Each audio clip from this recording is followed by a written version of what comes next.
Welcome to our second meeting, supporting the class on cyanotype on glass and clay.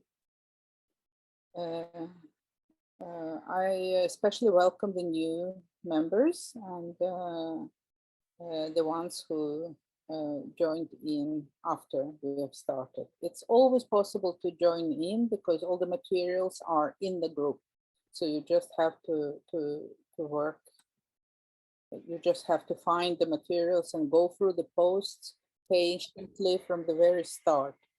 And if you want to start doing something in practical work, follow the videos. I'm going to make more videos which will guide you through the working process. I have also suggested that if you wish to have a preliminary PDF that I have, just ask for it and I'll send it to you. It's not finished.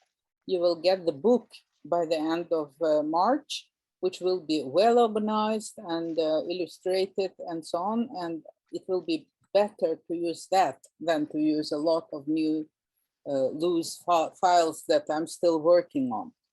But if you are curious and you have questions and you want to learn about all those other things which are actually not a part of cyanotype class, but in order to make you understand what you can do, you have to get a lot of information around this subject. So I'm showering you with a lot of information which perhaps is just outside of this class.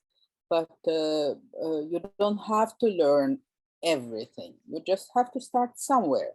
And each and every one of you is at a different spot. Some people, as I mentioned, know a lot about alternative photography, negatives, making prints on paper and so on, while the others have never touched any of this and have no idea. So I just have to try to support each and every one. I can do that in the group because it can be useful for the others. But if you prefer to have personal contact, just write to me and I'll reply to you. If you comment on different posts or comments in the posts, it will go into the thread. And I have now started making tags in this Facebook group.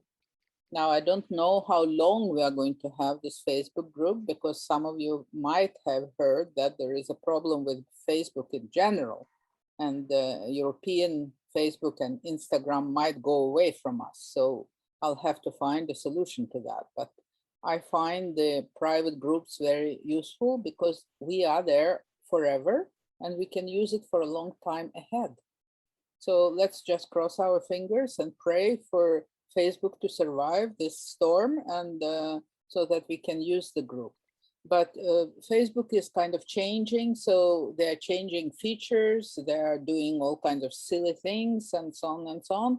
So this platform is not as good as it used to be, but we take what we have and we have contact through Messenger, and I would appreciate very much. And each and every one of you can send me their email and if in Norway, telephone number, because that is helpful for me to stay in touch with you. Otherwise, for today, you can come with requests and wishes. Right now, I have decided to go through all the material one more time, just to make sure that everything is in place, so that you have understood everything correctly. So there were a few requests about subject of negatives. So I'll start there and then I'll go back to emulsions and exposures and so on. So this is sort of a little short repetition of what I have already told you earlier. So now hopefully I will be able to share this with you and show you what I want to show you. Now you can see the screen, don't you? And this is a picture I wanted to start with. It is an old it's not my photograph. It's a photograph I had from my family. It's a picture of me at the age of 3. And I scanned that picture. It is actually 2 by 3 centimeters, so 3 by 3 centimeters. It's tiny little damaged old photograph with watermarks and all sorts. And I scanned it and I enlarged it and I worked on it in Photoshop. I improved it and I prepared a negative from that picture. When I prepared a negative, I made it different because I want to utilize the whole page I have. So I could have made it for A3, but I made it for this case A4 because I'm working on very small tiles. So I have smaller pictures and I have bigger picture and I can use parts of it. I don't have to use the whole thing. I started cutting it. I've sent some parts of it to someone because they wanted to see, because I showed you in one of the posts, I showed you that this negative, now I have it in Photoshop, right? This negative, which is prepared in Photoshop as a print to a certain size of negative. This one is in A4. I could have prepared it to bigger size. If I'm working on a plate, I have been working on glass plates which are 2-3 meters long. In that case, my negative needs to be 2 or 3 meters long. And that's fully possible because today we have printers which can print this on a roll which is 60 meters long. In principle, if I have a computer which is strong enough, I can print a picture 60 meters long on a roll and print it further on, just to mention that. Now, when I prepare this negative, I am looking at all the details I'm having there. What do I want to have there? From the original I had, which was black and white, I could have picked up different qualities. And as you can see, I have allowed a lot of detail to fall off. That's my decision. If I wanted a different quality, I could have prepared negative, which much more detailed information. Now, I want to go here and talk a little bit about curves and steps and exposing wedge plates and so on. Because how do I judge what quality I have in my negative? I need to have some sort of measure. And in my case, as I told you, I'm working by, and I'm kind of completely confident in judging my negatives by viewing them by eye. I'm not using any of these steps and curves and scales and so on. And I can sort of explain why. Because when we work on copying a negative, there will be very many different components in transferring a contact print from a negative to a final print. And this was my negative, right? And when I start testing this negative, when I prepare a negative, my process is like to prepare a negative, to put the emulsion that I'm going to work with on glass. Instead of putting it on glass, I put it on paper. And I use this scale from one or another system, and I expose it with 5 minutes or 20 minutes. These two are exposed differently, okay? And after that, I check my emulsion, first of all, on paper. This is the process. From negative to paper through this four. I can have it on the side. I can have it on the same arch along with my paper print to be able to understand how many of these gray tones I have received in blue. And these two, you can see, this is straightforward cyanotype on paper, exposed through that transparency. You can take it as it is and print it out in Photoshop and use it directly. You copy it aside with your picture. And when it is exposed, it becomes like that. Here it's exposed like 5 minutes. Here it is exposed more. You can see it's darker. These ones on the right are toned cyanotypes. And what you discover when you start toning cyanotypes is that all those things that were not here, suddenly they appear.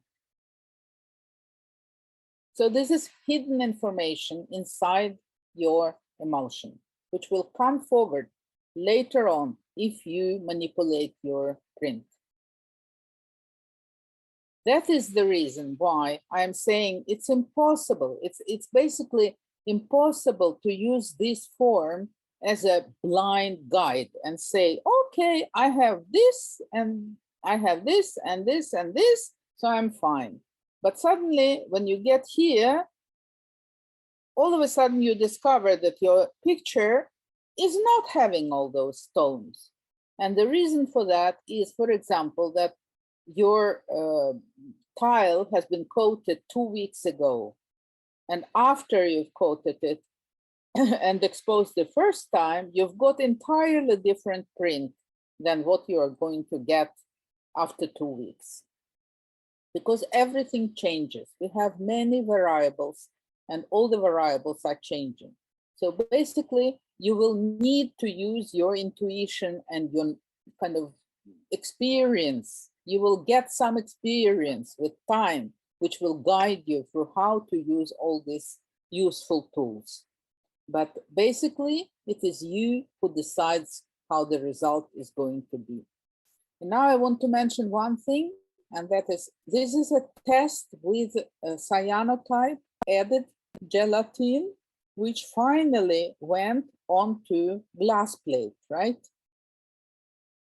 And this one, as you can see, is full of mistakes and it crawls off, it has damages. This is fired. This is fired with addition of different other components, which I'm going to talk about later more, and so on and so on. I have materials, I can send you files if you want to read it already now, because I don't mind to give you drafts, not finished PDFs, which will give you some kind of orientation in what's going to come in the end of March, okay? I have sent files to some people, and if you personally want to have them, you have to ask for it, because I don't want to put them in the group. They're not finished and they're big and so on, but I can send you by messenger. So you can have a look at them and get some more information and so on. But basically what I'm talking about, that you cannot use this step as guide blindly and say, okay, I put it beside my print and I judge, okay, I have all these nice tones, that's fine, I'm fine, and my result will be fine. No, maybe it will not, because maybe the emulsion that you are doing here is old. Maybe you have been in bad mood when you've caught it, you know, maybe you've got very thin emulsion this time, and it will not be good anyhow. So there is no objective judgment to what we are doing with manual processes. Never, never. You will have to use your intuition. You will have to base yourself on your experience. The more you work, the better will be the result. That's the only thing you have to understand in this connection, that nothing is measurable by numbers in our field. When we work with manual photographic processes, there will be a lot of incidents and factors which are difficult to place a finger on, and things will change all the time. So just think about the result. What do you want? Do you want? I have been following on different cyanotype forums, people who are very proud of themselves, and they kind of call themselves experts in printing on glass with cyanotype. Okay, and what do I see they are doing? They're taking, it's mostly guys, of course, photographers who believe that the best photograph is a photograph of a naked neighbor. And they put it on glass, and they are so proud and so happy. There is a naked woman on glass. Oh my God. Now we have to be happy and we have to be kind of excited. But I'm sitting here and I'm asking, why is it on glass? Why is it a naked woman? Why is it completely clean and perfect print and so on? What is the advantage of doing it? What is the reason for doing it? So I'm all the time, like, I will allow myself to mention Marcy Merrill, who has published her project in the group, which is, have a look at it. And I encouraged her very much to start working in that direction, because I think what she has decided to experiment with is a concept which is suitable for the material. It's the subject, the concept, the idea, the material, and I haven't seen the pictures yet. I'm looking very much forward to it, but it sounds like a promising project to me, because from the beginning and before she has chosen the image, she has decided about what is it going to be printed on. Okay, it's found glass washed by the river. It's going to be kind of related to the story of the river. I respect that. I understand that. I think it's a good choice. The same if you look at the other examples of people who have been doing things on ceramics. I also, as a viewer, as a judge, as a person who is judging, I'm coming back to that and I'm saying, okay, this picture, it's kind of, when I look at it, when it's finished, it's full of damage and small mistakes and so on. But on the other hand, it has character. It has some kind of depth to it, and I like it. That's what I want to have. So I'm back to you now here, and I will show you something else. I will go to this file I have.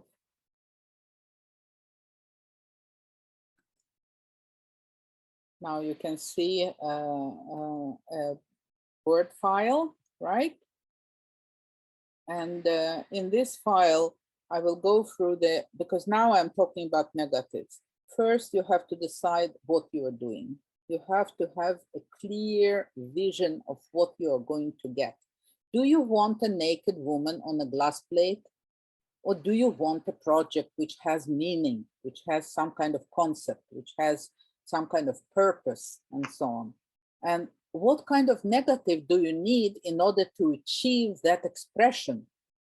And that's where you start.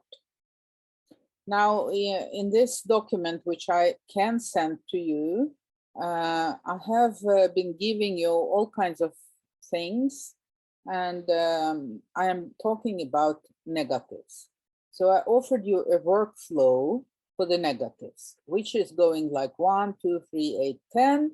And in the end, you're getting a curve which you have created and prepared. This is what Gary has been asking me about from the start. Where do we get the curves? And the curves you are getting from different places. And I have given you here in this file, I gave you 4 different possibilities to find very useful systems for making digital negatives. Some are very complicated, like the book of Dan Burkholder is like 900 pages of heavy reading with a lot of references, with a lot of digital terms and so on. It's heavy stuff. So this one from Christina Andersen is very useful, very practical, and I'm very happy to see that also the recent book by Annette Golas is referring to this one.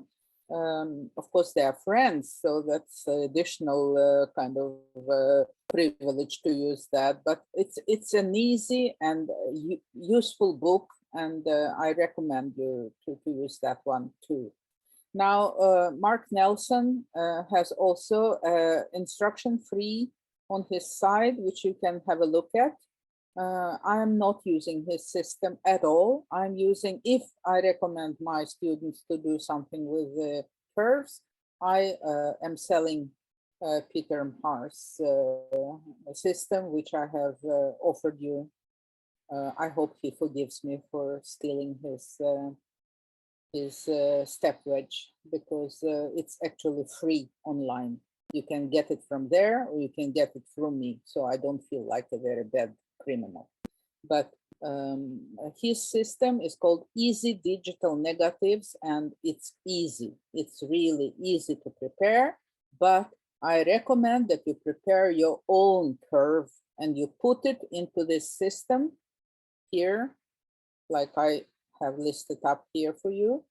Load your cyanotype curve, which you saved on your computer, and you put it into your Photoshop, and you can use it and all the time, repeatedly. So you can make new one from the old negative, you can print again, you can copy the quality of your curve, you can do it, and so on. But on the other hand, I want to say also another thing is, don't get afraid. Marcy, you haven't been working with digital negatives. Sorry, I'm using you today, but I need to have examples.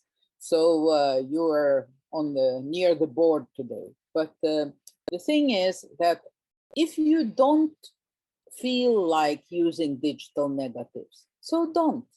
You can do lots of other things and use it as negative. You can use found objects, glass, crumpled plastic, any kind of stencil, cutouts.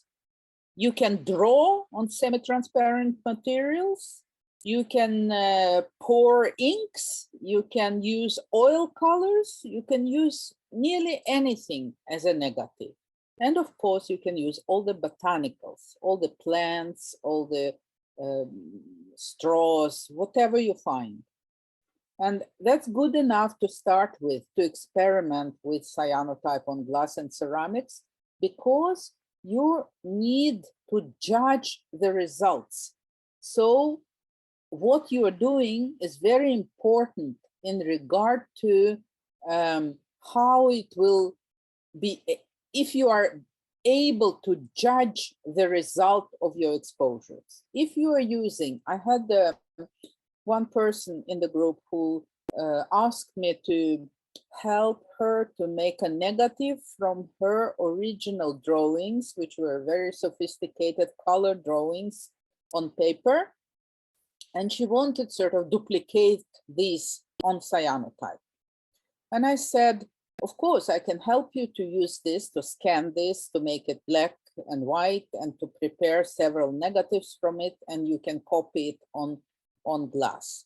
But why should you do that? Because when you are going to do that, you're going to lose a lot of detail. The result will be less pretty than the original.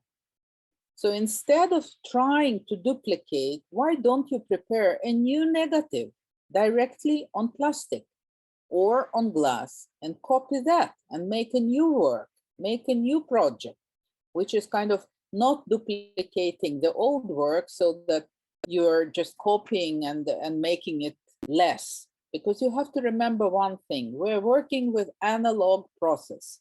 Analog process principle is that you are never improving, you're always losing detail. When we prepare a negative from our original, we have lost some details. When we take our negative and we copy it on cyanotype emulsion, we are losing more details. We are getting more contrast. We are getting a different kind of result and so on. And you have to live with that, because we cannot make it better. We can make it different. That's all. Now, in this part, I have mentioned that you can draw on tracing and baking paper. And that kind of paper can be also used in printers, but please do not put wrong tracing paper in wrong printer. So when you're printing on tracing paper, the kind of tracing paper has to be suitable for your kind of printer. So inkjets need one kind of materials, both tracing paper and plastic has to be correspondent to inkjet printer or laser printer because they're entirely different. If you take inkjet transparency and put it in a laser printer, you will ruin your laser. So be very careful, please. Okay. Now here is about, you can use paint. You can paint with oils. You can use all these details which I mentioned here to prepare your negative. And that can be alone or that can be in combination with your digital print. So when you have made your digital negative, it doesn't have to be the end of the road. It can be manipulated further. You can draw on your negatives, you can cut them, you can glue them, you can mount them, you can do lots and lots and lots of things. Now, I will perhaps go through this document from the start and roll slowly through it because this is kind of orientation for you how the book is going to look. And I'm introducing myself a bit, and then I'm giving you my publications, and then this is a program. I'm going to talk about history of photography, basics, about UV light, about chemistry, about negatives, what equipment and materials you need. I have not started talking about safety, which I probably should, but I just mentioned one thing. You have to check every material and every chemical you are getting. Don't trust anyone. Go online and look for safety data sheets. Everyone from the list of links I'm coming to is publishing the safety data sheets for all chemicals. Check them and make your own decision about how to handle chemicals. That's very important. Now I'm going to take you through how to proceed, what kind of paper you can use, what kind of textile you can use. So basically, I already discovered that this class is not going to be only on glass and ceramics, it's going to be more. And I haven't decided quite yet if I'm going to keep separate books for separate materials. Probably it is the best, but I will decide it later on. But in any case, even if I'm talking about glass and ceramics, I have to talk a little bit about paper and textiles and wood and metal and all that around it, because it's a part of it. Learning about these things is a part of it. So you're going to have more and more information little by little. Don't get confused, don't get afraid. It will fall in place later on. And if it doesn't, ask. Please ask. Ask in the group preferably, because then everyone else can follow. Or if you are very shy and have very private question, ask me personally, and I will help you always, all the time ahead. So I kind of committed to help you through your journey in this field.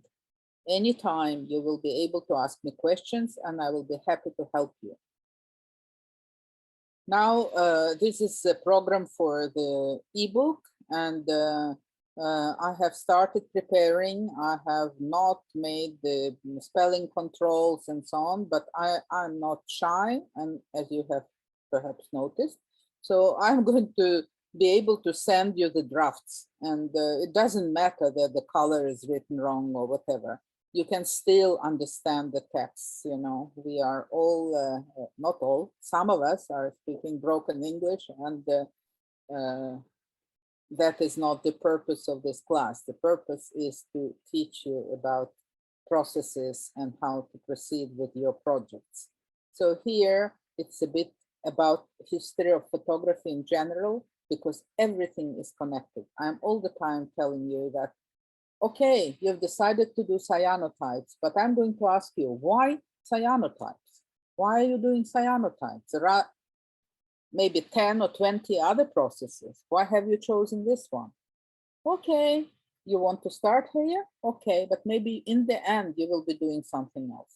Okay, so just ask yourself that question, and both about process and about the material, because you can do it on glass. But why are you doing it on glass? Because you've decided to be a glass artist. Fine, that's legitimate. But if you are working with textiles as usual, and this time you want to do it on metal, why not do it on metal? Why not do it on wood? And so on. So the possibility is there. Cyanotype, if you're choosing cyanotype, is a very easy process to work with. It tolerates absolutely everything. You can abuse it as badly as you wish, and it will still give you some result. So this is about history and what has happened through history. And one thing I want to mention, and that is that there are lots of people who claim that they have discovered new cyanotype. They have discovered new process. They call it Frederick type. They call it Galena type, you know. Nonsense. It's all has been done before. So dig into history and look at it. And when we are getting closer to ceramics and glass, which where the first images were not made on paper, they were made on ceramics. And the person who is very important in this field is Poitevin. And his books and his teachings on gamma rabbit, carbon, lithographic printing are still a source of information which is above anything that has been created since. All the others are just taking his knowledge and interpreting it, maybe with newer materials and so on. But basically, the historical information from 1840s is where you should go if you want to do something new, really new and your own. Don't go through recent publications. Go to the originals. That's my advice. So I'm giving you all this history of photography in general, just that you know that you might want to combine things, but there is also history to cyanotype process, which you need to know if you are working with this process. So learn about it, have a look at the books, check the chemistry, check the development, check what others have done. And as I say, everywhere you go, you will discover that there is a person who is claiming to have discovered this in you. And okay, that's life. That's what happens.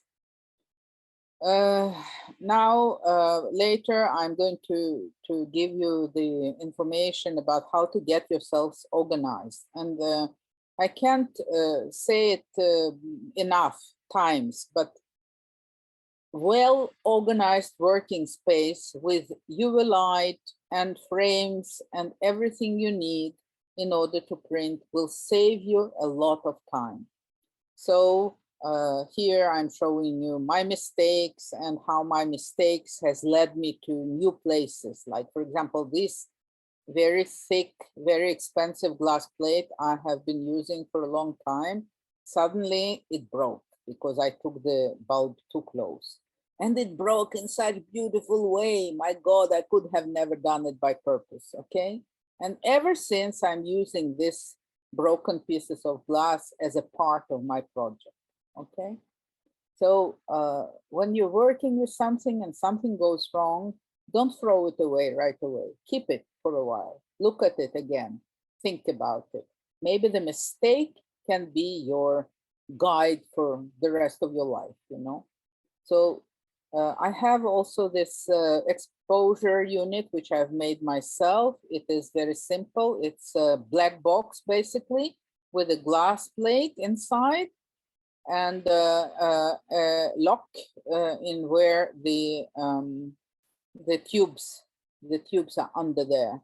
And I have a little curtain in front, so it's completely closed and it's not damaging my eyes. And I have been working with it for a long time, and it's very useful. But of course, it's limited to a certain size. So when you're building this, you have to know what you're going to do. And I'm using all kinds of systems. I have been publishing in the group more files on UV light, and there were questions and so on and so on. And there came people who know even more about doing this, and they are using LED systems. I have tried that. I have not managed to solder everything properly. So my LED board doesn't work. Maybe I will pull myself together and finish that project one day, but I have so many systems, I don't really need that. Now I'm going through something which is very important too, and that is contact printing frames. Because when I'm working like this, I don't use a frame. I'm using heavy glass, which is giving me good contact. Sometimes I don't care if I have contact well enough, because when I'm using wet cyanotype, it doesn't matter that it's not a good contact, okay?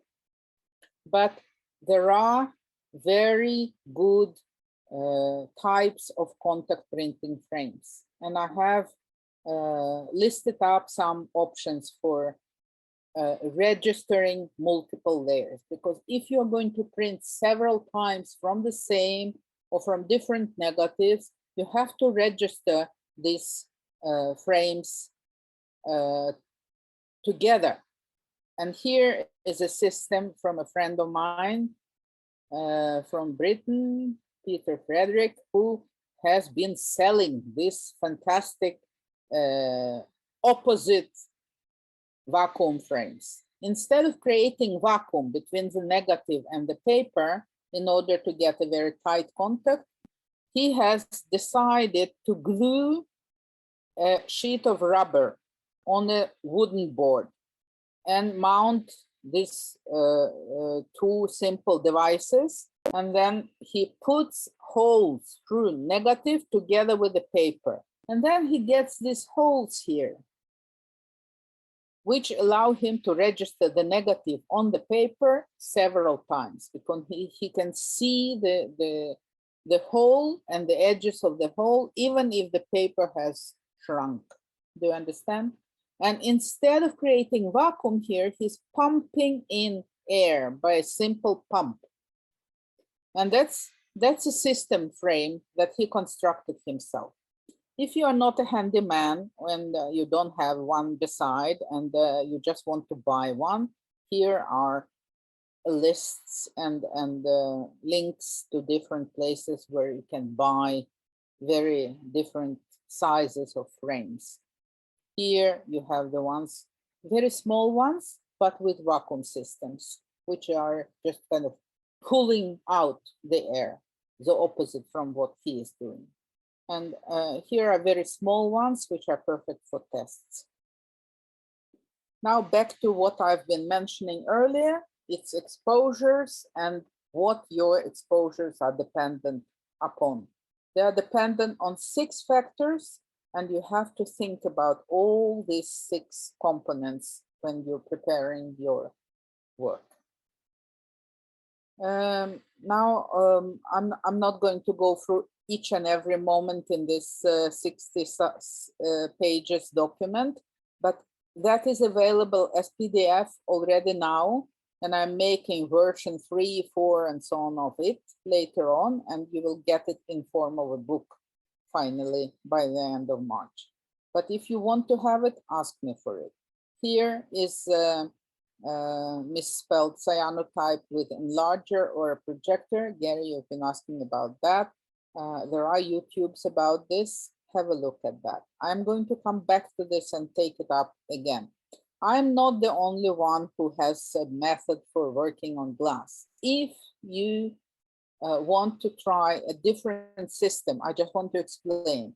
Joseph McAllister method is kind of demanding cleanness and precision, and it's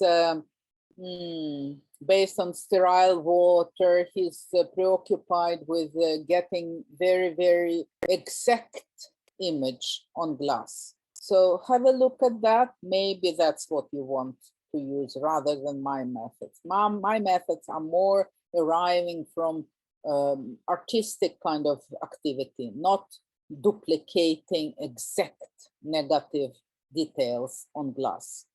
Now, this French artist has been doing beautiful things on ceramics, on glass, and her method is also based on the one of the historical methods, and she explains this. For the French-speaking people, this may be very useful because it's in French, so you might like to read it in your mother tongue. So I have full respect for what she's doing, but lots and lots of principal mistakes in her teachings. I just have to say that. Don't wash glass with soap. It is not right. Okay, soap is not good to have under cyanotype emulsion with gelatin. So that's a basic mistake there, which should not have been there. But just that mentioned. Otherwise, most of the historical part references and the results are very beautiful. So absolutely recommend it. I'm nearly through this. I just want to show you one more thing, and that is I have arrived at starting to talk about particulars for clay. And there are among us people who are working specifically with clay. Please ask me for files. I have separate files which are easier to go through, and I have this original draft 3 PDF which you can have. So I'm not going to go through this right now, but it is there. And I want to mention one more thing, because we are going to go further than all the other people and any of the other existing material I know of. We are going to experiment with additional chemicals for firing. If you don't want to do that, you don't have to do that. But if you are a ceramic artist or a glass artist, I highly recommend that you do these experiments at some point in your life, because no one has done it properly. No one in the world has done this well enough. And I am old to start this and do it myself. That's why I'm doing this class, in hope that young people and more people will be doing this together with me, so that we will get better results together. So I highly encourage everyone to try to experiment with this line later on. Ask me questions, I'll give you guidance. And together, might be that we arrive to a point when we can publish a book together with illustrations from your experiments. That's my purpose. Okay, now I'm not going to show you any more of this stuff. I will leave you a few minutes for questions. Now I'm going to look at your questions. Okay, the first question is from Mari, and she is asking, film on a roll, what is it called? Not OH film. No, not OH, but Pictorico. Pictorico is a company which produces transparencies on film in rolls and in big size pages. So look that up. They have transparencies both for inkjet printers and for laser. I'm using both. I'm using actually a wax printer as well. I have laser printer, I have wax printer, and I have a little inkjet up to A3, and I have a big inkjet printer which takes 120 centimeters wide rolls, and I can buy rolls which are 60-meter long. So I have been printing on my printer in my little room negatives which were nearly 30 meters long. So that's possible. Now we have a few more minutes, and then I can go back to this document. And the next thing that I'm going to talk about next time is, of course, a matter of groundings and gelatin and other options and also other emulsions, because somewhere at some point I have been posting alternative options. So I will just mention this to you. I'm preparing a document further on this subject, and it is available if you wish to have it already now, but I will improve it, and it will become better little by little, because I'm still working on it. So when you're working with cyanotypes and experimenting with different groundings and additions inside the emulsion, I have been guiding you to use gelatin, because we are using gelatin as a base, and then we can also use gelatin inside the emulsion, which converts the impregnating process into emulsion process.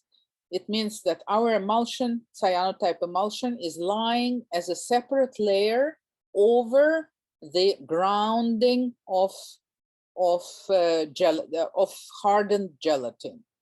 And one time before, I think I was a little unclear on this, because when we're working with layers, it means that we need to do this procedure of adding. I see that I have not shared the screen with you, so I'm talking in the air. Here it is. Now you can see it. Here, these are the other emulsions you can try together with cyanotypes. Forgive me for misspells. And I just want to mention the most simple thing that very many people have mentioned in their writings, and I haven't seen very many people using this, because, you know, dichromates are basically materials used in gum printing. But if you add dichromates inside cyanotype, inside and together with gelatin and cyanotype, you are getting suddenly a process which is somewhere in between gum arabic and cyanotype.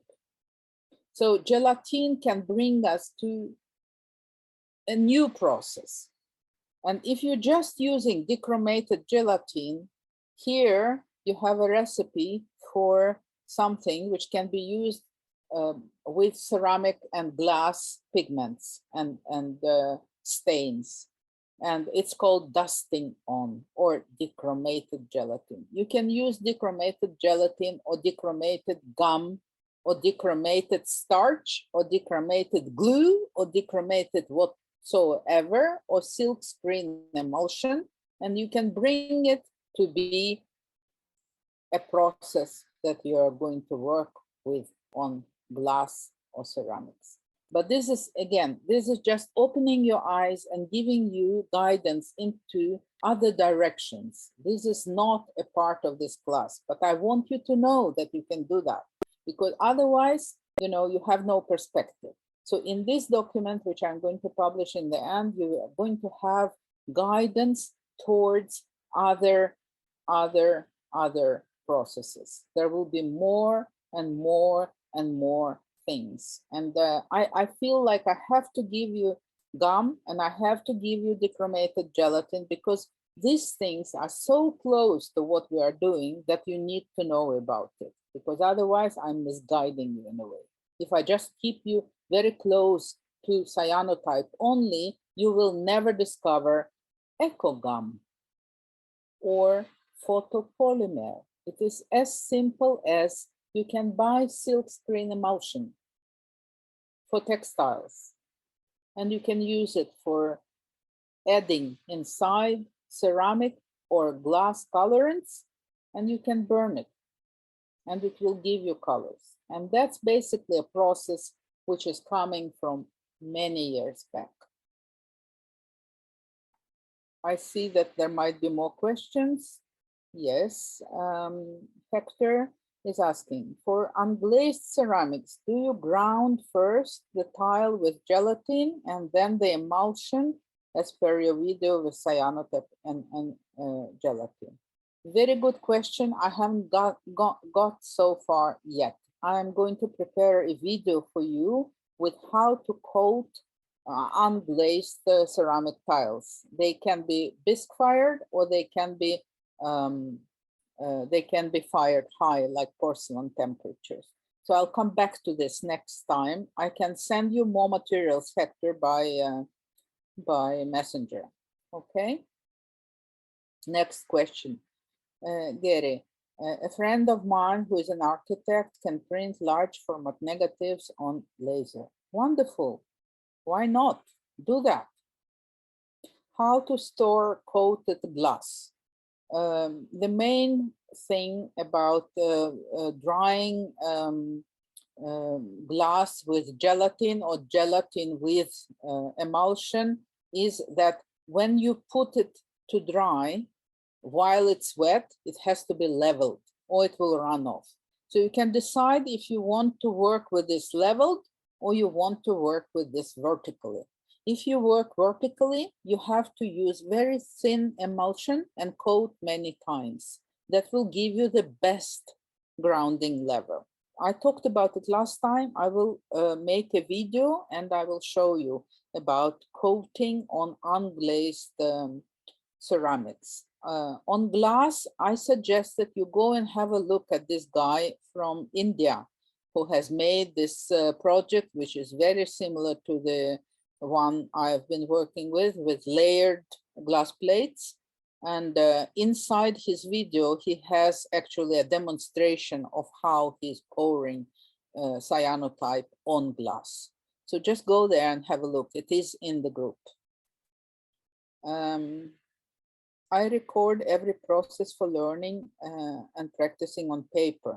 That's very clever, and registering everything you're doing is very important in order to remember both the mistakes and the fortunate things. It might be, you know, you're growing with experience. So recording what you're doing and numbering and dating everything you're doing, having a book is very, very important. I have books from 40 years back and I'm still using them. It's very useful. So what you're saying is that you can have different layers, one on top of the other, but always you have to start with the grounding. Well, it depends. It depends if you are, for example, firing very high the first emulsion. If you have fired it very high, it's completely clean for everything. You don't have to clean it again. It's totally ready to be coated. But if it is not fired high enough, then it will release bubbles when you coat with cyanogelatin. And if that happens, it might be that you need a new grounding coat of gelatin first, because that you can sap down a bit and clean and prepare for the next coating. So just try things, just experiment and figure out what you, sometimes I actually love mistakes. You have seen my tiles, they look terrible. And that's what I want. I'm after the different thicknesses and you know, crambling and crawling and all these things. I love texture. It gives me texture, it gives me depth, and I love that. So I'm doing what everybody else would say is a great mistake, okay? But it's up to you. You decide what is your purpose. Gary, has anybody a ready-made recording file who can be used by everyone? I don't quite, can you unmute yourself and just explain, Gary, please? I don't understand the question. The question is, Galina, everybody has his own recording system, and does anybody has a recording file who can be used by everybody?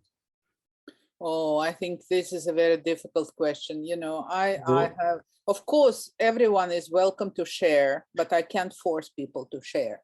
You know, Okay. so everybody knows that we are willing to see what they are doing, but people are shy, and we have to respect that they want to keep their cards to their breast and, you know, just have their privacy. No, it's not. It's not the negative who has to be shared by maybe the file where they record the coating process and processing times and dilutions and products.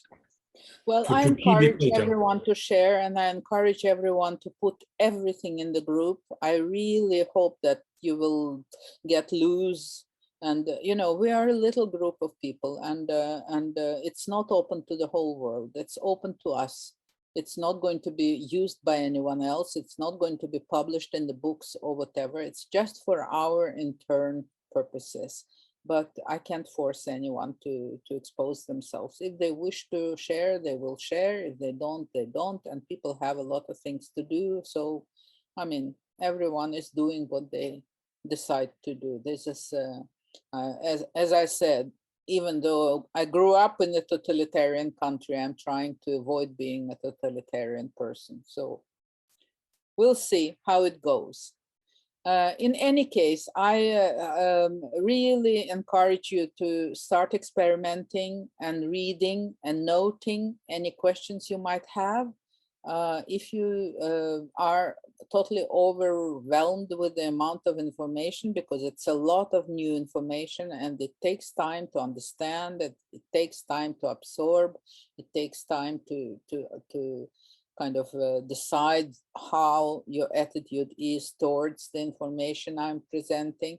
So just take your time. There is no rush. You can use your time and you can work with it slowly in your own tempo anytime in the future. This group, if Facebook doesn't go under in Europe, will be ours forever. Okay, so you can always use it in the future. All the posts are there, all the questions are there. Use the tagging, because the tagging, if you use the tags, you can easily find the posts about a certain subject, okay? What is the incidence of humidity or change in temperatures of stored plates waiting to be exposed? It's a very good question, Evie. Humidity of the space where you are working will influence the gelatin. Gelatin swells in humid atmosphere. It becomes weaker. It becomes kind of more damageable and so on. At the same time, if you're working, for example, with gelatin as a coat for putting dusting on, then you want the humid atmosphere. So you just have to take these factors into consideration, because, I mean, you cannot change the humidity of France, or you will not move to Africa in order to get drier climate, right? You have what you have and you have to use what you have. So just take that into consideration. Note, you can measure, you know, I have everywhere in my room, I have this very simple devices which show me temperature and humidity. Can you see that? It's a very simple way to register the temperature and the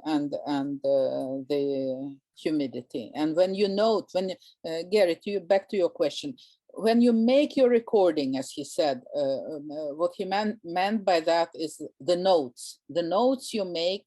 My working day, Tuesday, February 8th. Room temperature, 24 centigrades. Humidity, so-and-so, 11% right now in my room, which is very dry, okay? 11 is very, very dry. So everything which is above 20 will influence the result. Have I answered your question, Evie?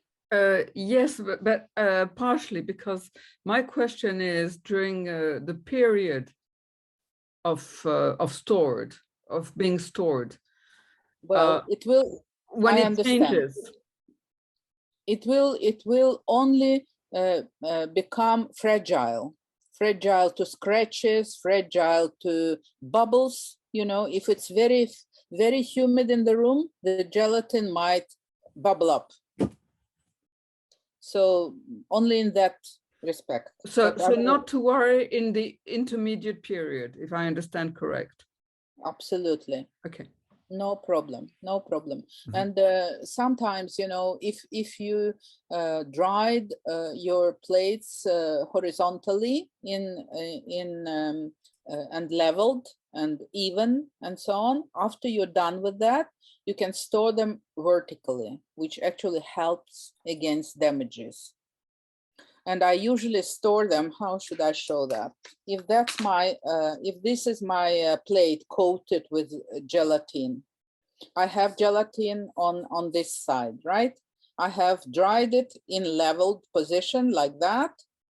And after it's hardened, after a month or so, after it is dried, not hardened, after it's dried, after 1 day maybe, after that, I'm going to put it to stand in my storage room with the gelatin coat downwards, but like this way, because that makes certain that there is no dust and the humidity will not affect it either. So that's the way to do it.